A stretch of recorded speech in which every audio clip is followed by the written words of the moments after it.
is a beautiful day, and we're back for episode 18. It was 18, okay.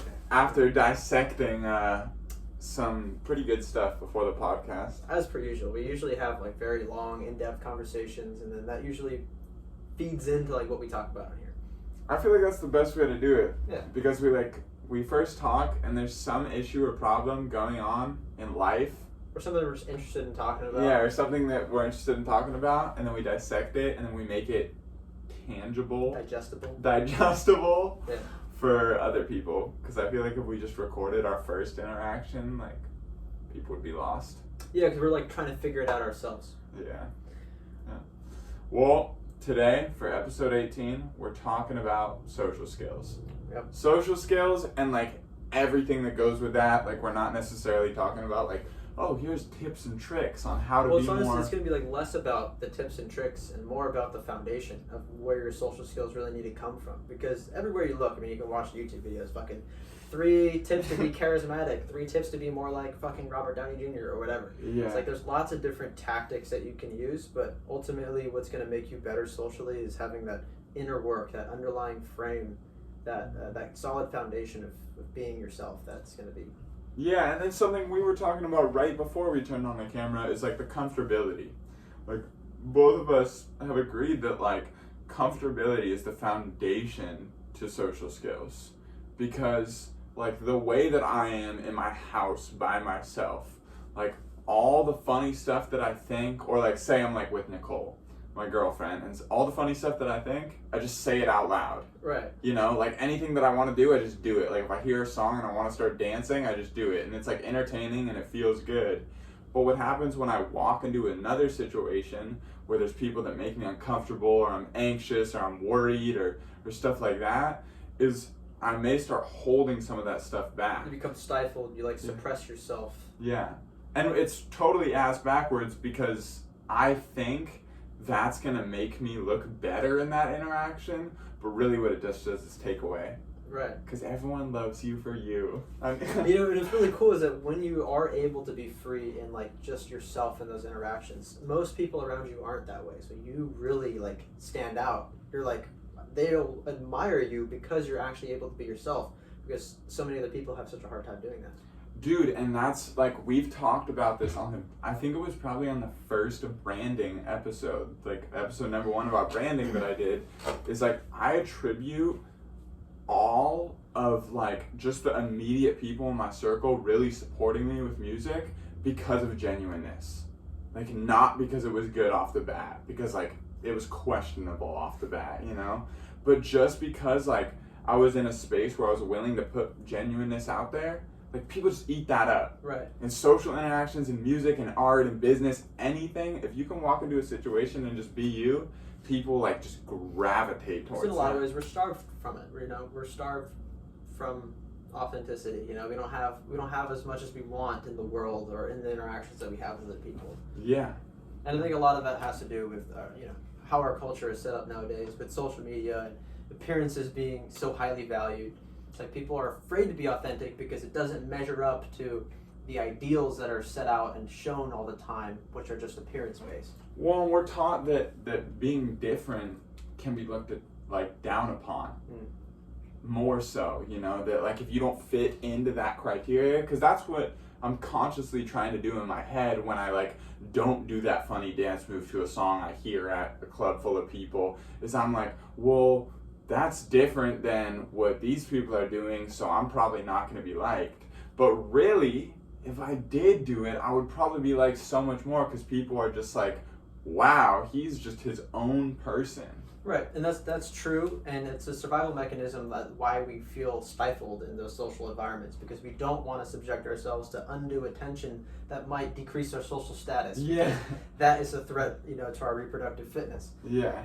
And so that's a genuine concern. That anxiety is important to feel, but if you're socially calibrated and if you're doing something that's not going to really, you're not going to die. Like, you're not going to actually lose status by just doing a little funny dance. Yeah. in some instances. Sometimes, like, I'm thinking about this. Maybe at an interview. Yeah, like, for example, you just gotta be calibrated, right? Yeah, you gotta understand where the right place to do it is. And so it's like the balance between authenticity and calibration, and once you find that golden point where you're able to be authentic but still socially calibrated to the context that you're in, that's where you're really gonna find your, like, where you're gonna thrive socially. Yeah, I mean, I'm thinking about the example that you said like a minute ago about, like, you know, like if you're just in a situation, you see some girl with a big ass out, you can't just go walk up to her and smack her ass. But most of us know, like, kind of like what to do and what we can't do. It's more so about those things where you just want to be yourself, or you want to say something funny, or you want to do something. It's like that first thought, the thought that's attached to feeling. Like I relate a lot to this, like when I tell jokes, is when I'm at work and I'm just joking around and talking to people, I'm not really thinking about the joke first. And if I am, I probably lose it. Like I probably say it and people don't react that well. But most of the time I just hear a thought and all I'm doing is just repeating it. Right. It's just acting on impulse, because that's you're being authentic when you do that. A good example of that just happened to me today. When I was walking on my way here, I saw this guy walking down the stairs. He had some really cool shoes. Yeah. And I thought, like, man, I like those shoes. And then the next thing that I thought is, I was going to say, like, hey, man, I like your shoes. But I suppressed myself. I didn't allow myself to be authentic and express my opinion. And then I instantly regretted not complimenting his shoes. Right. It's like, when that feeling comes in to be expressive, you should just take that. Yeah. So long as it's calibrated, and like we said, you have the feeling to slap her ass, and you don't do it because it's not calibrated. It's not right. Yeah. Yeah, but I, like you were also saying before, is most of us know where that line is. Yeah. Like almost all of us know what we can do and what we can't do. It's just the should where we have trouble. Right. Oh, well, should I do that or should I? And most likely, if you're questioning it, you should err on the side of let's send it. Just do it. Just err on the side of sending it, err on the side of complimenting the guy's shoes. Because, the regret's going to be worse than any reaction. I mean, what is the worst reaction you could get from complimenting a guy's shoes, right? Shut the fuck up, kid. Exactly. So that's just like one example of when that feeling comes in to be authentic. And that would be me genuinely being authentic, because I genuinely like the guy's shoes. Right. I had that opinion, and me expressing that opinion is me being genuine. And by not doing it, I'm stifling myself.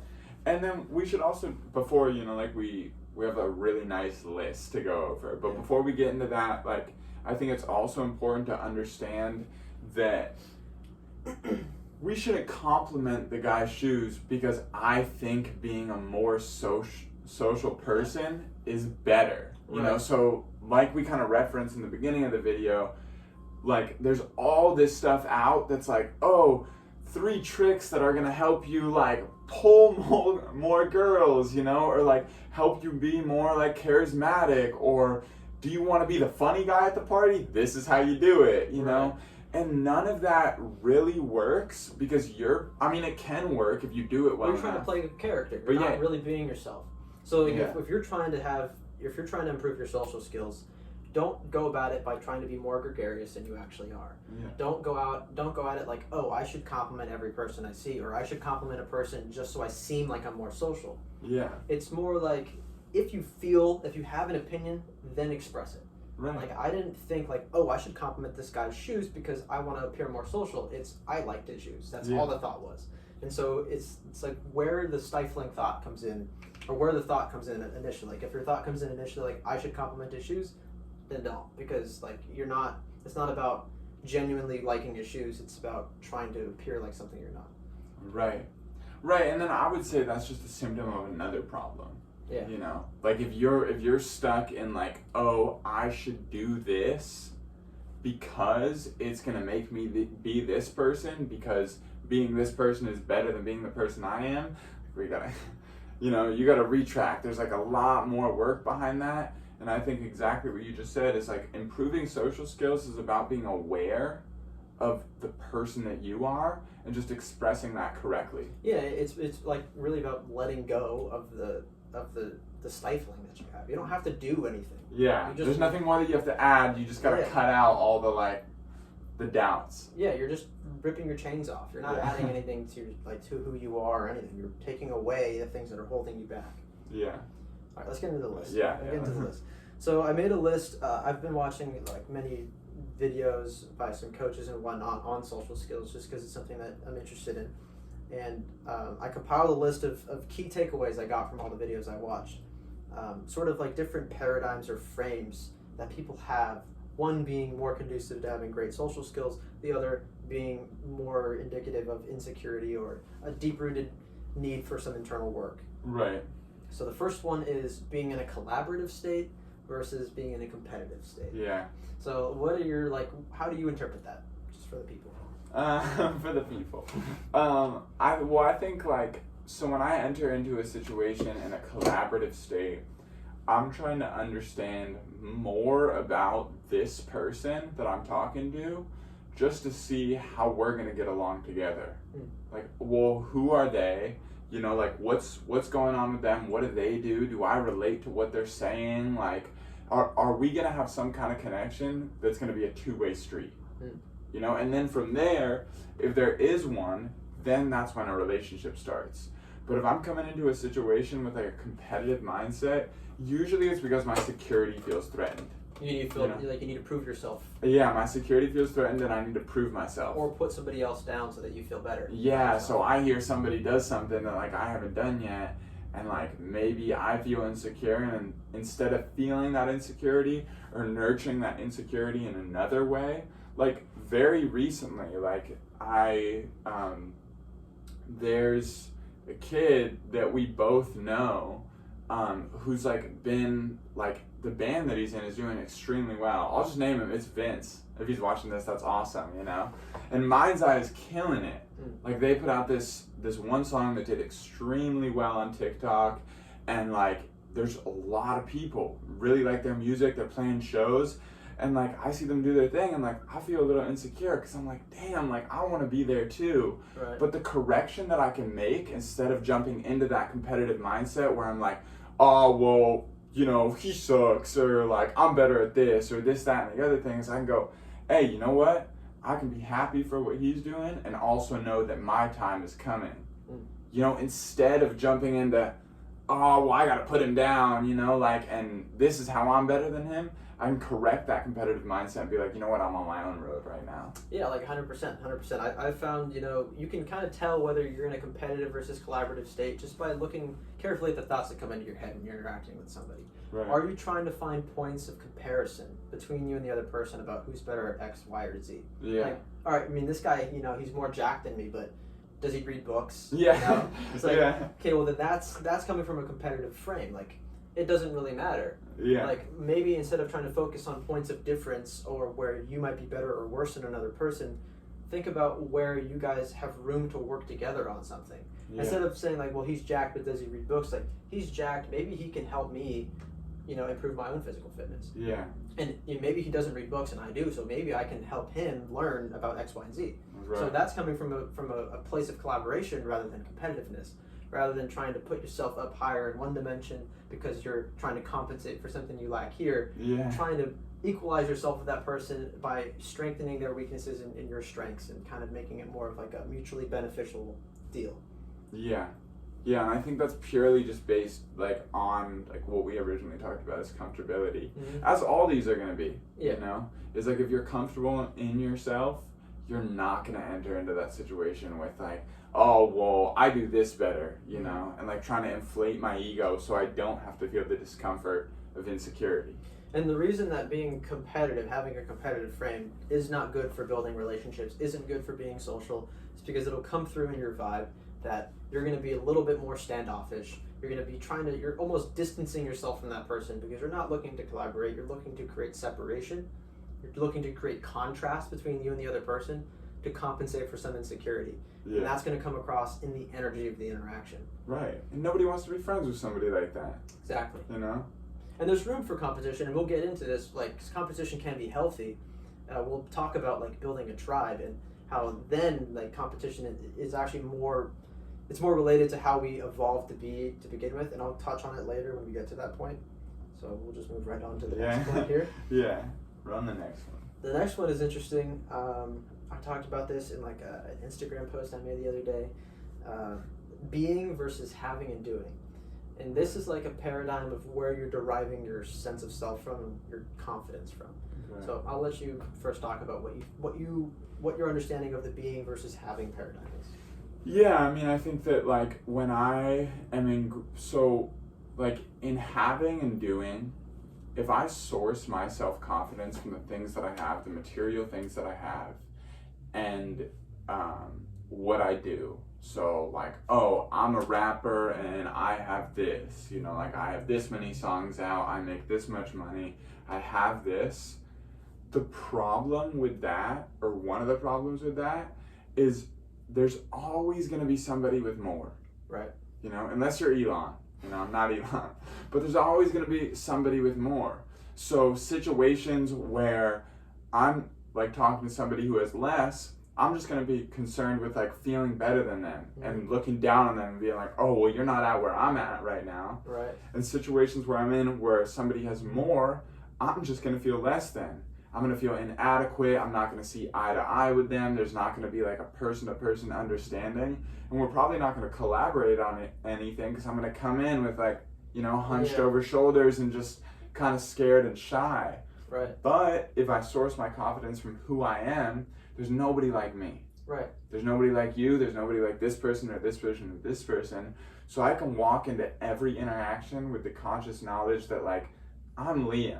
And Liam has special things to show up to the table. Like, Liam is a kind person. He's a compassionate person. He's a person with unique experiences. He's a person with a decent amount of knowledge, you know. And even if I share some of those things with others, there's nobody who's going to be like me. Yeah, I mean, there's nobody who can beat you at being yourself, right? Yeah, yeah, exactly. But it's not even just that, like, oh, no, like, you don't want your confidence to be, like, dependent on the context because it's attached to what you have. Right. There's that, but it's also, if you're attaching your confidence to these things can be taken from you. Right. It's like your authenticity can't be taken from you. Yeah. Like, you're dead, and then sure, but like you were still authentically you up until death. But your money, the things that you have, the things you do, they can be taken from you. And if your confidence is sourced from those things, and they are taken from you, well, then you're left with nothing. Yeah. So it's not a sustainable or secure way to derive your confidence. Right. And also, it's not sustainable because it varies depending to the context, because somebody might have more or less than you, and that'll change the way you see yourself. Yeah. And it's not secure because it can be taken from you. Yeah. So all in all, sourcing your confidence from the things that you have isn't a good idea. It's something you got to get away from. Something that I've struggled with for a long time, because then you will also look at the things you don't have, and that'll be a source of insecurity for you. Right. Which is unnecessary. You don't need to feel insecure about the things that you don't have. Right. And so you should be sourcing your confidence from your being, from who you are, from your own authentic self, and that's a more secure and sustainable way to have a feeling of self-worth and confidence. Yeah, nobody can mess with that. 100%. Alrighty, next point. The next point is being... We're killing it today. Yeah, Let's go. There's being authentic, and then there's scamming. So authenticity versus scamming. Yeah. And this kind of touches back to the beginning points that we're making about like how other people talk about social skills as being like these tips and these tricks and these like tactics that you can use. And some of those are helpful, like, you know, projecting your voice a little bit more, or opening up your body language, or making eye contact. Like, that's all going to help you with socializing. But if you don't have that foundation of being just authentic, then you're just a social scammer. You're not really, you're not a social master, you could say. Well, there's nothing for people to actually attach themselves to. Like, you can play all the little, like, oh, like, let me entice you and bring you in and do this and play all these little games and tricks and scam you. But then, like, once they're actually there, like, there's no person. That also won't You're just this collection of like little tricks. That won't help you build actual confidence either. Because if it does work, like if you're a really great scammer, you get everybody to like you. They don't like you. They like the persona that you're putting on. Yeah. And you know that deep down. You know that that's not you. Right. And so like that would be a terrible feeling to have. Where it's like people like not you. People like a persona that you put on about yourself that isn't truly who you are. Right. That would make you feel really lonely and alienated deep down, I think. Yeah. Yeah. No, I think so too. That's probably what most or what a lot of musicians and actors go through, that feel like they have to portray this one character, you know? Yeah. It's people who lose authenticity in pursuing an art, you know? Mm-hmm. Is there dude, my favorite, one of my favorite interviews ever, partially because it was hilarious, but was Adam 22's interview with Lil Pump, who's just an absolute dumbass on all of his songs, online, and all this stuff. And he was in the interview, he was at this huge house, he was in a mansion, and he was like, yeah, you know, I just put on this face when I'm on Instagram or I'm on stage. I'm actually insanely smart. He does insanely smart things with his money, and has a very sustainable living. And the reason I was gonna tie that back in is because I can't imagine being in that place where everyone just likes me for these little tricks and kind of acts that I put on, and nobody actually cares about the real person that I am. Right. Yeah. That would be a struggle. It would be hard. Suck. It would be hard.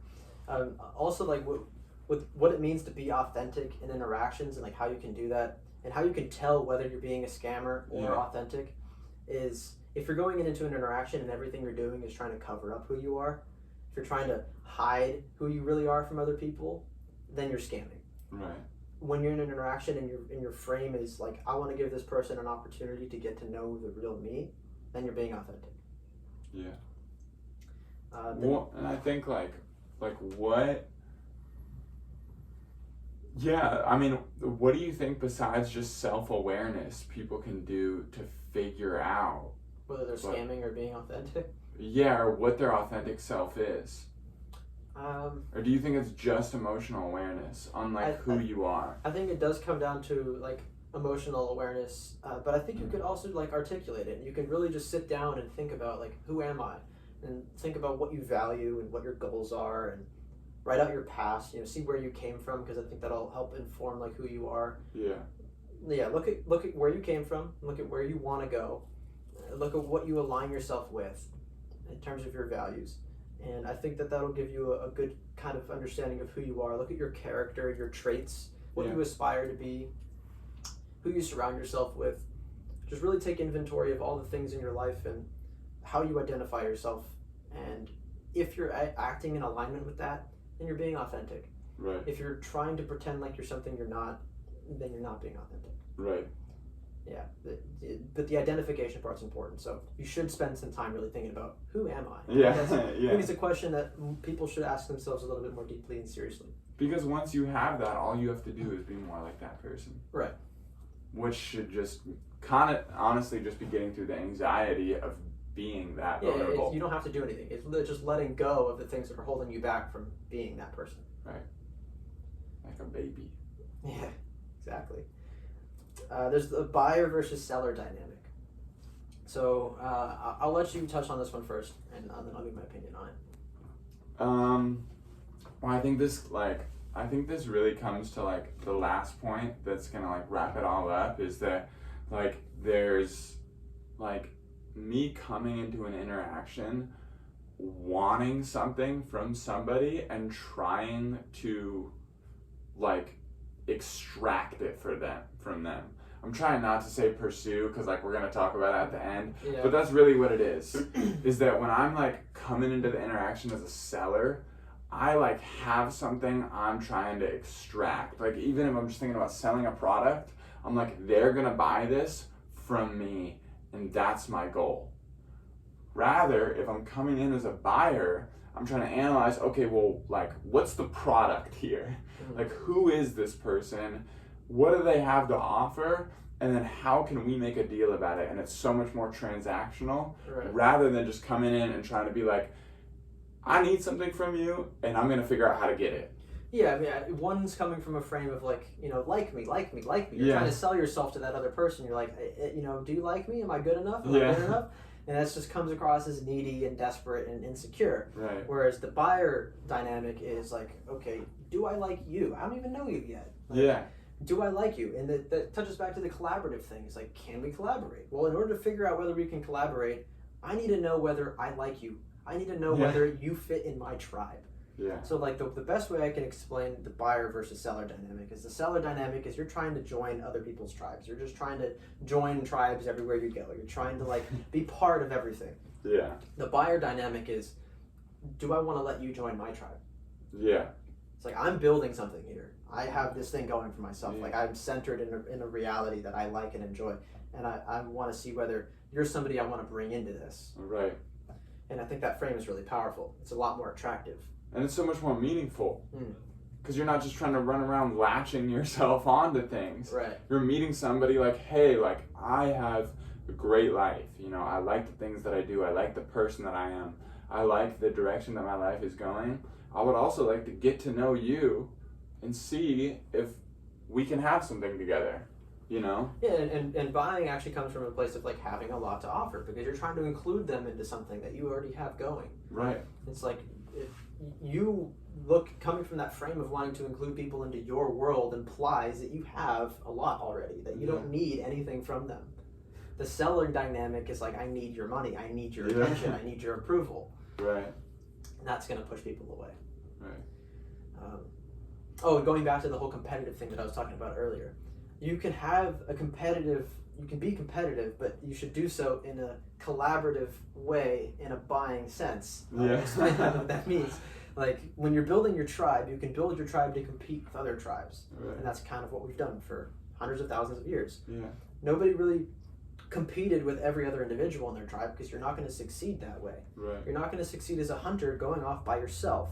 You're going to succeed as a hunter by building up a community of other men to help you in taking down the fucking wildebeest or whatever it is, right? And so the best thing you can do to be socially successful as well as successful in general is to build a strong tribe of people around you. Yeah. And in order to do that, you don't want to just be seeking a million tribes in everybody else's tribe. You need to create your own. Right. That's when you're a buyer. You're trying to buy the people. You're trying to say, hey, do you fall into this criteria of what I'm looking for in a person I want to associate myself? Right. Dude, this is having me like rethink like kind of how like I work social media. To be honest. Yeah, I'm just kind of thinking about it right now because I'm like, well, you know, like I don't feel like I'm too like seller on there, you know, like already. Like I feel like I've gotten rid of that, but it's making me think a lot about like, well, I think I can present myself in more of a sense of like, look, like I have a great product as a musician. Like I have a great product and a great brand. And like, if this is what it's about, are you somebody that fits into it? Right. Rather than, hey, I think you would enjoy this. Well, like there's a lot of like things I've learned about marketing and sales recently. It's the best type of marketing calls out a specific person. It's saying we have this thing that we've built, and like, do you match what we're looking for? Yeah. It's not trying to please everybody in the market. That's not how that doesn't work. You need to have a defined kind of target. So that's what you're doing when you're socializing is you're trying to find the people who are in your tribe. You're trying to find the people who are, fit to join you. Yeah. Something that you say on a sales call is, like, I'm trying to see if you're a good fit for what we have to offer. Yeah. You're not just accepting everybody willy-nilly like a fucking whore with her legs open, You gotta have a little bit of criteria, some self-respect, some criteria for sifting through the populace. Right. Yeah, and that'll make you much more attractive because it implies that, like, there's some level of scarcity to you. There's some more value to you. Because if you're for everybody, you're for nobody. Yeah, yeah. Facts. All right, the next thing we'd like to talk about is being carefree versus being serious. This one is a little bit more like surface level, in my opinion. It's like, nobody wants to be around somebody who's serious all the time. And this is honestly something that I struggle with personally, is I'm a bit too serious about a lot of things. Yeah. And I want to be a little bit more carefree. And I think it ultimately does come down to, like, comfortability. Like, if you're not comfortable in an interaction, you're going to be stifled. You're going to be a little bit more serious because you're scared of moving out of that zone of being, like, you don't want to express yourself too much for the fear of alienating the people around you and being judged by them. Well, and you're also stuck in this idea of, like, okay, well, what should come next? Like, what, like, if I'm serious and all caught up and, like, a little bit uncomfortable, I'm like, well, what should I say here? What do I do here? How should I move through this interaction, like, correctly? Whereas, like, if I'm carefree, like we've already said, I'm just acting on impulse. Right. You know, I'm just having thoughts and I'm putting them out there and I'm like, oh, I should do this, and I do this, you know, like when I'm at work and I'm interacting in a super funny way, I'm just impulsively acting. Yeah. You know, and it brings this carefree attitude to my person, one rather makes than you, thinking and thinking and thinking. One makes you seem like mechanical, and the other one makes you seem natural. Yeah. It's like people want to be associated with somebody who's free flowing, not somebody who's like fucking robotic. Yeah, and it's just more personable. Yeah. You relate to him more. You're like, that's a person. You know? It's also because it's admirable, because a lot of us do feel stifled. This is a point I brought up earlier. A lot of us do feel stifled in interactions. So when you do somebody else who's carefree, who's able to just be themselves, you're like, man, like, I look up to that. I wish I could be like that person. Right. And so that's attractive. People Right. like that. It'll help you socially. This is a really important one. Self-amusement versus pinging. This is something that I think you mentioned it earlier too in this episode. It might have been before, but yeah. This is like, I feel like this is like the golden egg one. Is that like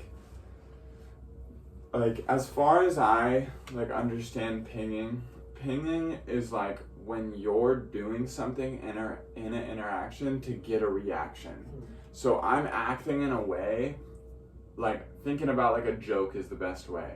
Like, am I saying a joke because I'm trying to get a reaction out of somebody else? Or am I just saying it because I'm funny? Or because I think because you find it funny. Yeah, because I find it funny. It's so funny. Yeah. But no, like the best example I can bring to the table is like what I was telling you with work. Every morning when I walk into work, like I come in and at the top of my lungs, I just scream, "Good morning," hella loud. Right. And like it's not in, like I started doing it just because I like wanted to do it one day and I just did it. And now I do it almost every day and people love it. People think it's funny and they love it and they're like, oh yeah, like Liam's gonna do that this morning. And the most important thing is that it wasn't to get a laugh out of anyone. Right. Or it wasn't to get them to even say it back. It was just because it came out of me and I thought it was funny. And then in return, people are like, oh wow, that's kind of funny. He just like does that and like doesn't even look for a reaction. It's not like I do that and I'm like, oh, did anyone laugh? You know, what's going on over there? And it's like, you know, the other thing I'll bring up and then like I'll let you talk is like a cat, you know? Is before the episode I was saying like, oh, just be more like a cat. Because with a cat, they're so amusing. Like they don't care about me at all. These two little animals don't care about me. They just walk around and they do their thing and they play with each other and they sleep and like, that's so amusing because they don't need me. Right. And if I can just be more like that in all my social interactions, people will gravitate towards that. Yeah, it all feeds into each other. Like the things we talked about before, they all feed into being self-amusing. Like you can't be self-amusing if you're not authentic. Yeah. Because if you don't authentically find it funny, you're not amusing yourself. Yeah. If you're like being a seller, that's the pinging thing. You're trying to get reactions from people. You're trying to get their approval. If everything you say and do is to try to get a reaction out of the people around you, it might get reactions, but there's going to be this vibe to it where they can tell that you're trying to like get their approval and impress them and make them laugh. Yeah. And the genuinely funny, authentic person who's just being themselves and just doing things because they find it funny is much more attractive. Yeah. So like creating gravity within themselves, and gravity attracts. You know, that's the best way. Like, it's like kind of metaphysical or whatever, but when you're focused inwards and you're really centered in yourself, you're creating a point of gravity in yourself that's going to attract things to you, attract the world around you. Yeah. Just kind of metaphysical. Yeah. And then, this comes right back into the last point, attracting versus pursuing. I used both of those words in that first, the last explanation. Like, all of it comes down to focusing, like, are you pursuing things? Are you chasing other people? Are you trying to get something from the people around you? Or are you attracting them? Are you bringing them into your world? Are you being you and building out your own little thing and bringing the world to you? Well, I think that's the most common, like, mistake in, like, when people talk about social skills. I mean, for, like, trying to pick up girls, too. Like, a lot of guys go out pursue girls like, hey, do you like me? Do you like me? Do you like me? Fucking texting her 30 times. It's like, that's not how you're supposed to do it. Yeah. You got to build yourself up, bring her into your world. That's ultimately what they're looking for. Yeah. Well, and that's the biggest mistake, is that people think that just the authentic them isn't going to attract people. People aren't, like you were talking about with the coaches that you've been watching, is they'll go out and do some super weird shit and it'll work and it'll create like a successful interaction where both people enjoy it and there's a connection and they leave. And it's just because people eat up authenticity. If you are just you, genuinely you, you're entertaining yourself, you're just saying what you think is funny, you're super comfortable. And not neediness. Yeah, you don't need them. Like, if the interaction ended, you'd be okay. Right. And like, people just gravitate towards that. It's not about the little trick. It's not about the little skill. It's not like the right eye movement and you're like, you're going to sell that product. You know, it's people want to meet somebody who's personable. Right. Somebody who's personable, somebody who's real, and somebody who they're like, oh, like, that's admirable that they're able to just be themselves. Yeah, I think connection like really comes from just having and striking that right balance between authenticity and relatability. Yeah. And having those tricks and whatnot, they can help you, but only if you have the right foundation. Yeah. Like making good eye contact and projecting your voice and having good posture, those are all things that'll definitely help you socially. It'll make you appear more confident. It'll improve your ability to attract the other sex or whatever.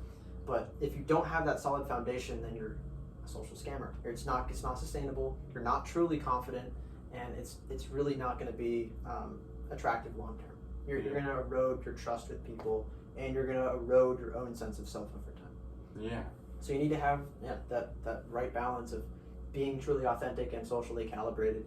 But most people are on the side of just not being authentically themselves, not being able to be themselves in interactions because they're so stifled.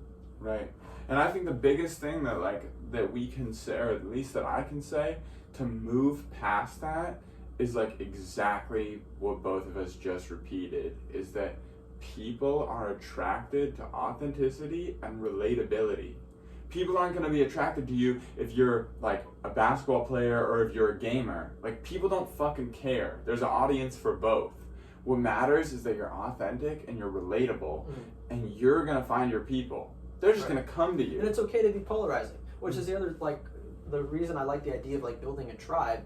Is, like, you're building a tribe, but then also you're polarizing there's going to be people you don't like that don't like you as well. Like, there are people in the world that you don't like, that you don't want to associate yourself with. There are people in this world that I think are degenerate, and I don't want to associate myself with them. There are people in this world who find me to be boring and fucking, I don't know, whatever. And that's okay. It's like, it's okay to be polarizing. You don't need to try to please everybody. You can't please everybody. Again, like, if you're for everybody, you're for nobody. Yeah. It's like, have some, just build your own little tribe. Build your own little thing. Hell yeah. That covers all the points that I had here. Dude, that was a badass episode. Do you have any closing thoughts? Not really. I think we covered all of it. Yeah, we covered all of it. We blew through them like pretty cleanly too. Yeah. No, I think like these are all things that I need to work on myself more. Like we were talking about before we started, like, because I've been having trouble with insecurity and just being authentic in the interactions that I have, and so I spent a lot of time learning about this stuff to try to figure out, okay, like how can I change this up? Because for the longest time, a lot of my confidence has been attached. I was in that having paradigm, where I was sourcing my confidence from the things I had and what I did, or the lack thereof, right? And then I realized that that's not the right way to do it. So all of a sudden, I have to find this new place to source my confidence from. So it kind of threw me into this limbo state. Yeah. No, I feel it. It's crazy. I'm going to be like thinking about it for the rest of the day, but I'm thinking a lot like about music, you know, it's because most of like my journey with music has been super authentic, but I have gotten caught up in like, oh, well, this song would do very well over a larger amount of people, but I think it's so much more powerful and it's more meaningful to me, which is going to make it more sustainable long term, to make some of the stuff that's just darker and like more serious and more like brutal, like not only because I love to make it, but because that's going to make everything's so, that's going to give me like a target audience, you know, not to like get way into business, but that's just going to make me more authentic, and the people who relate to that are just going to come so much closer. Right, because and it's going to, like you said, be more sustainable, because you got to do you over time. Yeah. Otherwise, you're going to erode you. Yeah. Yeah, it's just not going to work if you're not authentic. And you're not going to be able to build that really, like, that solid tribe. That's the closing thought. It's not going to work if you're not authentic. That's There it is. All right, we'll see you for 19. We're almost at 20.